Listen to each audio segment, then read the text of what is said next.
Lecture du livre de la sagesse. Les âmes des justes sont dans la main de Dieu, aucun tourment n'a de prise sur eux. Aux yeux de l'insensé, ils ont paru mourir. Leur départ est compris comme un malheur, et leur éloignement comme une fin. Mais ils sont dans la paix. Au regard des hommes, ils ont subi un châtiment, mais l'espérance de l'immortalité les comblait. Après de faibles peines, de grands bienfaits les attendent, car Dieu les a mis à l'épreuve, et trouvés dignes de lui. Comme l'or au creuset, il les a éprouvés, comme une offrande parfaite, il les accueille. Au temps de sa visite, ils resplendiront, comme l'étincelle qui court sur la paille, ils avancent. Ils jugeront les nations, ils auront pouvoir sur les peuples, et le Seigneur régnera sur eux pour les siècles. Qui met en lui sa foi comprendra la vérité. Ceux qui sont fidèles resteront, dans l'amour, près de lui. Pour ses amis, grâce et miséricorde, il visitera ses élus.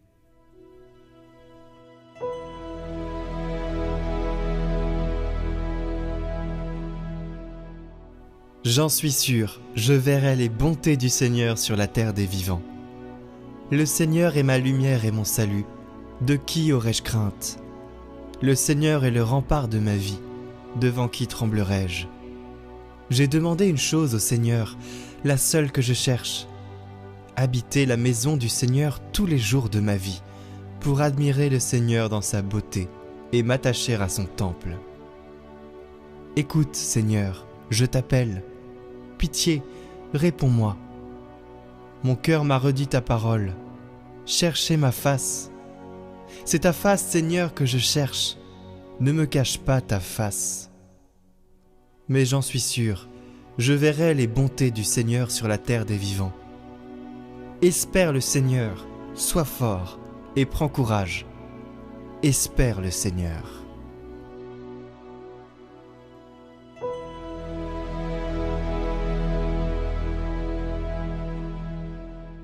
Lecture de la première lettre de saint Paul apôtre aux Corinthiens.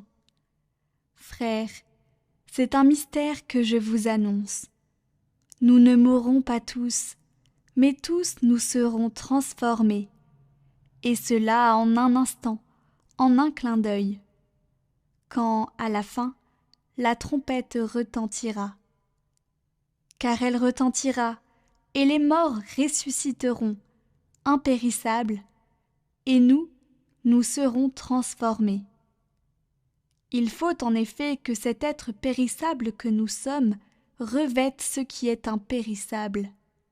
Il faut que cet être mortel revête l'immortalité. Et quand cet être périssable aura revêtu ce qui est impérissable, quand cet être mortel aura revêtu l'immortalité, alors se réalisera la parole de l'Écriture. La mort a été engloutie dans la victoire.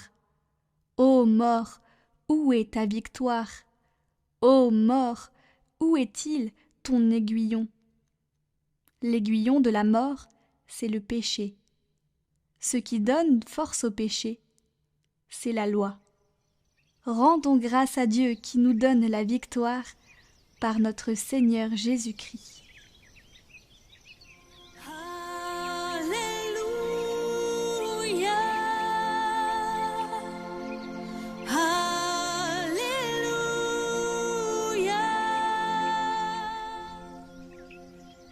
Évangile de Jésus-Christ selon saint Matthieu. En ce temps-là, Jésus disait à ses disciples : Quand le Fils de l'homme viendra dans sa gloire et tous les anges avec lui, alors il siégera sur son trône de gloire. Toutes les nations seront rassemblées devant lui. Il séparera les hommes les uns des autres, comme le berger sépare les brebis des boucs. Il placera les brebis à sa droite et les boucs à sa gauche. Alors le roi dira à ceux qui seront à sa droite : Venez, les bénis de mon Père, recevez en héritage le royaume préparé pour vous depuis la fondation du monde. Car j'avais faim, et vous m'avez donné à manger. J'avais soif, et vous m'avez donné à boire. J'étais un étranger, et vous m'avez accueilli. J'étais nu, et vous m'avez habillé. J'étais malade, et vous m'avez visité. J'étais en prison, et vous êtes venus jusqu'à moi. » Alors les justes lui répondront : « Seigneur, quand est-ce que nous t'avons vu ? Tu avais donc faim, et nous t'avons nourri ? Tu avais donc soif, et nous t'avons donné à boire ? Tu étais un étranger, et nous t'avons accueilli ? Tu étais nu, et nous t'avons habillé ? Tu étais malade ou en prison ? Quand sommes-nous venus jusqu'à toi ? » Et le roi leur répondra : « Amen, je vous le dis, chaque fois que vous l'avez fait à l'un des plus petits de mes frères, c'est à moi que vous l'avez fait. » Alors il dira à ceux qui seront à sa gauche : « Allez-vous-en loin de moi, vous les maudits, dans le feu éternel préparé pour le diable et ses anges. Car j'avais faim, et vous ne m'avez pas donné à manger. J'avais soif, et vous ne m'avez pas donné à boire. J'étais un étranger, et vous ne m'avez pas accueilli. J'étais nu, et vous ne m'avez pas habillé.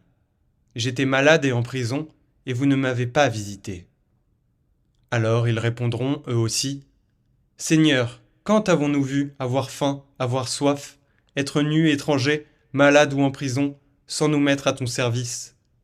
Il leur répondra : « Amen, je vous le dis, chaque fois que vous ne l'avez pas fait à l'un de ces plus petits, c'est à moi que vous ne l'avez pas fait. » Et ils s'en iront, ceux-ci au châtiment éternel, et les justes à la vie éternelle.